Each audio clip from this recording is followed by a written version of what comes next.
शिवलिंग पर 108 बेलपत्र अर्पण करें। एक एक करके अगर संभव हो तो हर बेलपत्र पर ओम नमः शिवाय लिखें, और अगर नहीं लिख सकते तो आपके पास समय नहीं है तो आप एक एक करके 108 बेलपत्र शिवलिंग पर चढ़ाएं। प्रत्येक बेलपत्र चढ़ाते समय ओम नमः शिवाय जरूर बोलें। यदि 108 बेलपत्र उपलब्ध न हो तो जितने श्रद्धा से उपलब्ध हों उतने अर्पित करें। आज हम आपको भगवान पशुपतिनाथ के पवित्र व्रत की संपूर्ण जानकारी देने जा रहे हैं। इस वीडियो में आप जानेंगे कि भगवान पशुपतिनाथ कौन है, उन्हें पशुपतिनाथ क्यों कहा जाता है, पशुपति व्रत क्या है, यह व्रत किसे करना चाहिए, क्यों करना चाहिए, इसकी पूजा विधि क्या है, किन नियमों का पालन करना चाहिए, और अंत में भगवान शिव की आरती एवं प्रार्थना भी करेंगे। यदि आप पहली बार पशुपति व्रत करने जा रहे हैं तो इस वीडियो को अंत तक अवश्य देखें ताकि कोई भी महत्वपूर्ण बात छूट न जाए। सबसे पहले जानते हैं कि भगवान पशुपतिनाथ कौन है। भगवान शिव के असंख्य नाम हैं। महादेव, शंकर, भोलेनाथ, नीलकंठ, त्रिलोचन, रुद्र, महाकाल और पशुपतिनाथ। इन सभी नामों के पीछे गहरा आध्यात्मिक अर्थ छुपा हुआ है। पशुपति शब्द दो शब्दों से मिलकर बना हुआ है, पशु और पति। यहाँ पशु का अर्थ केवल गाय, बैल, हाथी या अन्य जीव जंतु नहीं है। शास्त्रों में पशु उस प्रत्येक जीव को कहा गया है जो अज्ञान, मोह, क्रोध, लोभ, अहंकार और सांसारिक बंधनों में बंधा हुआ है। हम सभी मनुष्य भी जब इन बंधनों में फंस जाते हैं तब शास्त्रीय दृष्टि से पशु कहलाते हैं। और पति का अर्थ है स्वामी, रक्षक, पालनकर्ता और मुक्तिदाता। इसलिए भगवान शिव को पशुपति कहा गया है क्योंकि वे सभी प्राणियों के रक्षक हैं और जीव को उसके बंधनों से मुक्त करने वाले हैं। भगवान शिव कभी भी अपने भक्त के धन, पद या वैभव को नहीं देखते। वे केवल उसके हृदय की सच्ची श्रद्धा और भक्ति को स्वीकार करते हैं। इसलिए उन्हें भोलेनाथ भी कहा गया है। वे थोड़ी सी भक्ति से भी प्रसन्न हो जाते हैं। अब आइए भगवान पशुपतिनाथ की महिमा से जुड़ी एक प्रेरक लोक परंपरागत कथा सुनते हैं। कहा जाता है कि एक समय एक अत्यंत गरीब व्यक्ति अपने परिवार के पालन पोषण के लिए दिन रात परिश्रम करता था। उसके जीवन में अनेक कठिनाइयाँ थीं। आर्थिक तंगी, मानसिक चिंता और निराशा ने उसके जीवन को घेर लिया था। एक दिन उसने एक संत से अपनी पीड़ा कही। संत ने उसे भगवान पशुपतिनाथ की भक्ति करने और प्रत्येक सोमवार श्रद्धापूर्वक शिवलिंग पर जल अर्पित करने, ओम नमः शिवाय मंत्र का जाप करने तथा सत्य सेवा और सदाचार का पालन करने का उपदेश दिया। उस व्यक्ति ने बिना किसी स्वार्थ के भगवान शिव की आराधना प्रारंभ कर दी। उसने किसी चमत्कार की अपेक्षा नहीं की, बल्कि अपने जीवन में ईमानदारी, धैर्य और परिश्रम भी बनाए रखा। धीरे धीरे उसके जीवन में सकारात्मक परिवर्तन आने लगे। उसका मन शांत हुआ, निर्णय लेने की क्षमता बढ़ी, परिवार में प्रेम बढ़ा और उसके कार्यों में सफलता मिलने लगी। इस कथा का संदेश यह नहीं है कि केवल व्रत करने से बिना प्रयास के सब कुछ मिल जाता है, बल्कि यह है कि जब भक्ति के साथ सदाचार, धैर्य और कर्म जुड़ते हैं तब जीवन में सकारात्मक परिवर्तन आने लगते हैं। यही भगवान पशुपतिनाथ की उपासना का वास्तविक संदेश है। अब प्रश्न उठता है कि पशुपति व्रत क्यों किया जाता है। श्रद्धालु भक्त भगवान शिव की कृपा प्राप्त करने, मन की शांति, परिवार के सुख, आध्यात्मिक उन्नति और अपनी उचित मनोकामनाओं के लिए यह व्रत करते हैं। अनेक स्थानों पर लगातार 5 सोमवार तथा पशुपति व्रत करने की परंपरा प्रचलित है। यह एक लोक परंपरा है जिसे भक्त श्रद्धा और विश्वास के साथ निभाते हैं। ध्यान रखें कि भगवान शिव सच्ची भक्ति, करुणा, सत्य और अच्छे कर्मों को सबसे अधिक महत्व देते हैं। इसलिए व्रत का वास्तविक उद्देश्य केवल मनोकामना मांगना नहीं, बल्कि स्वयं को भी बेहतर बनाना है।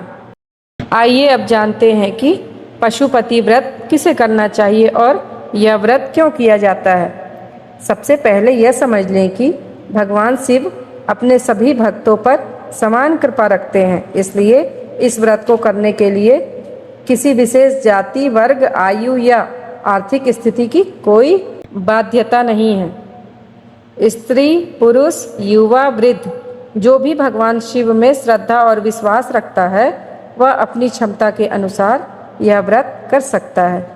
जो लोग मानसिक अशांति, पारिवारिक तनाव, जीवन की कठिनाइयों या किसी उचित मनोकामना के साथ भगवान शिव की शरण में जाना चाहते हैं, वे भी श्रद्धापूर्वक यह व्रत कर सकते हैं। यदि कोई स्वास्थ्य कारणों से उपवास नहीं रख सकता तो वह केवल पूजा, मंत्र जप और सात्विक जीवन का पालन करके भी इस व्रत का भाव रख सकता है। अब प्रश्न आता है कि यह व्रत कब प्रारंभ करें। अनेक भक्त किसी भी शुभ सोमवार से इसकी शुरुआत करते हैं। विशेष रूप से श्रावण मास के सोमवार अत्यंत शुभ माने जाते हैं। कई स्थानों पर लगातार 5 सोमवार तक यह व्रत करने की परंपरा प्रचलित है। यदि किसी कारणवश एक सोमवार छूट जाए तो श्रद्धापूर्वक अगले सोमवार से क्रम पूरा किया जाता है। अब जानते हैं पूजा की तैयारी। प्रातः ब्रह्म मुहूर्त या सूर्योदय के बाद उठें, स्नान कर स्वच्छ, साफ और सात्विक वस्त्र धारण करें। पूजा स्थान को अच्छी तरह साफ करें।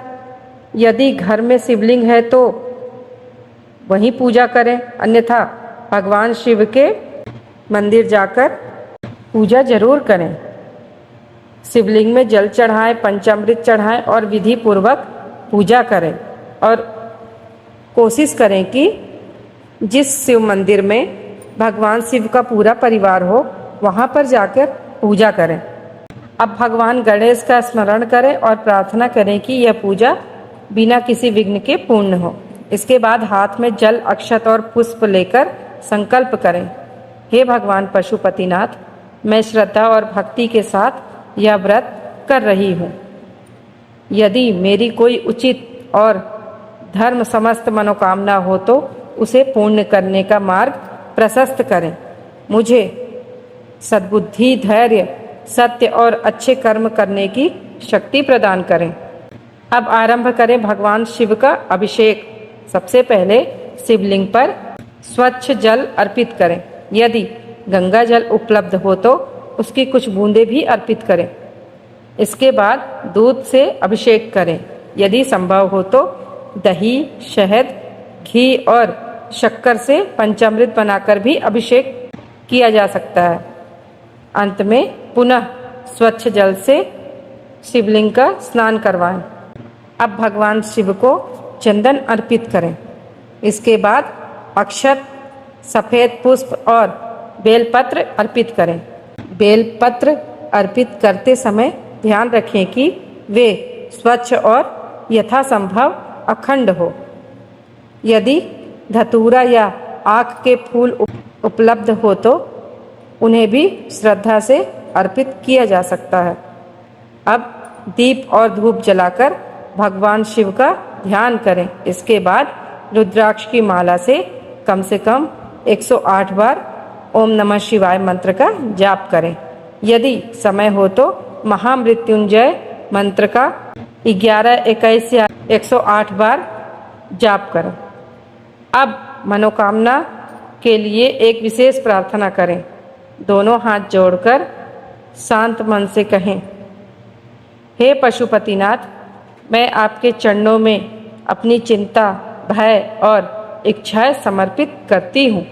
यदि मेरी यह कामना मेरे और सबके कल्याण के अनुकूल हो तो मुझे उसे प्राप्त करने का उचित मार्ग दिखाइए। यदि नहीं तो मुझे उसे स्वीकार करने की शक्ति और सही दिशा प्रदान कीजिए। अब कुछ क्षण मौन रहकर भगवान शिव का ध्यान करें। यह ध्यान और आत्मचिंतन भी पूजा का महत्वपूर्ण भाग माना जाता है। इसके बाद शिव जी को फल, मिष्ठान या अपनी सामर्थ्य के अनुसार नैवेद्य अर्पित करें। यदि संभव हो तो इसी दिन किसी जरूरतमंद को भोजन, वस्त्र या अन्य आवश्यक वस्तु का दान करें। पशु पक्षियों को अन्न और जल देना भी भगवान पशुपतिनाथ की करुणा भावना से जुड़ा एक सुंदर कार्य माना जाता है। अब भगवान शिव की आरती करें और अंत में प्रसाद ग्रहण करें। याद रखें, पूजा का सबसे महत्वपूर्ण भाग केवल सामग्री नहीं बल्कि श्रद्धा, सत्य, संयम और सदाचार है।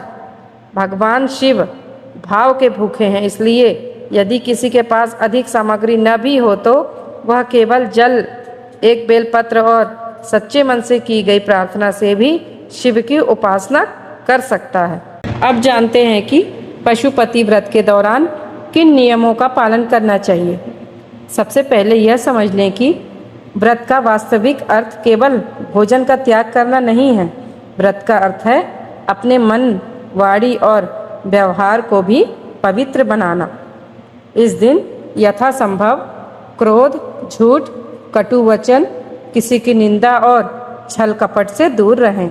भगवान शिव करुणा और सरलता के प्रतीक हैं, इसलिए उनके भक्त को भी विनम्र और दयालु बनने का प्रयास करना चाहिए। अब बात करते हैं भोजन की। यदि आपका स्वास्थ्य अनुमति देता है तो आप फलाहार कर सकते हैं।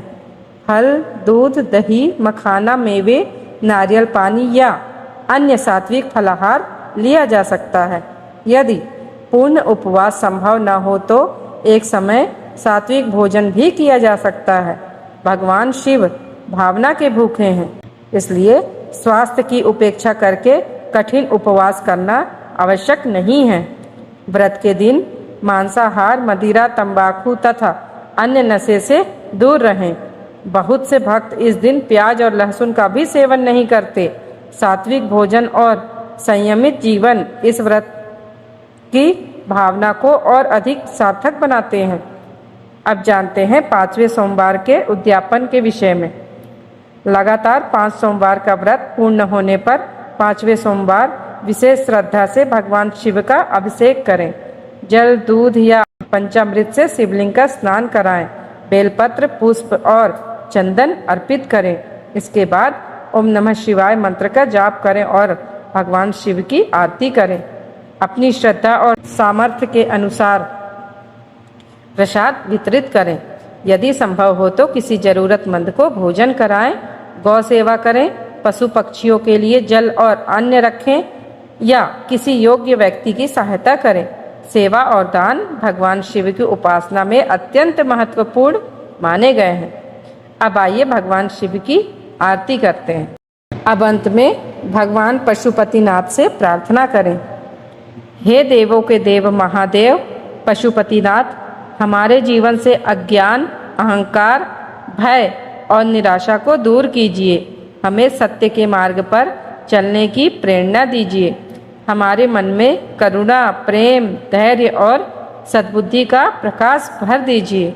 यदि हमारी कोई मनोकामना धर्म और सबके कल्याण के अनुरूप हो तो उसे पूर्ण करने का उचित मार्ग प्रशस्त कीजिए। यदि वह हमारे हित में न हो तो उसे स्वीकार करने की शक्ति और सही निर्णय लेने की बुद्धि प्रदान कीजिए। हमारे परिवार में सुख, शांति, स्वास्थ्य और सद्भाव बनाए रखें। आपकी कृपा हम सभी पर सदैव बनी रहे। ओम नमः शिवाय। प्रिय भक्तों, यही है पशुपति व्रत की संपूर्ण जानकारी। याद रखें, भगवान शिव को केवल भव्य पूजा नहीं बल्कि सच्ची श्रद्धा, निष्कपट भक्ति, अच्छे कर्म और दयालु हृदय प्रिय है। यदि हम इन गुणों को अपने जीवन में उतारें तो यही इस व्रत की सबसे बड़ी सफलता है। यदि आपको यह जानकारी उपयोगी लगी हो तो वीडियो को लाइक करें और अपने परिवार और अपने मित्रों के साथ साझा करें और ऐसे ही धार्मिक एवं आध्यात्मिक विषय की जानकारी के लिए हमारे चैनल पंडिताइन जी 88 को अवश्य सब्सक्राइब करें। हर हर महादेव।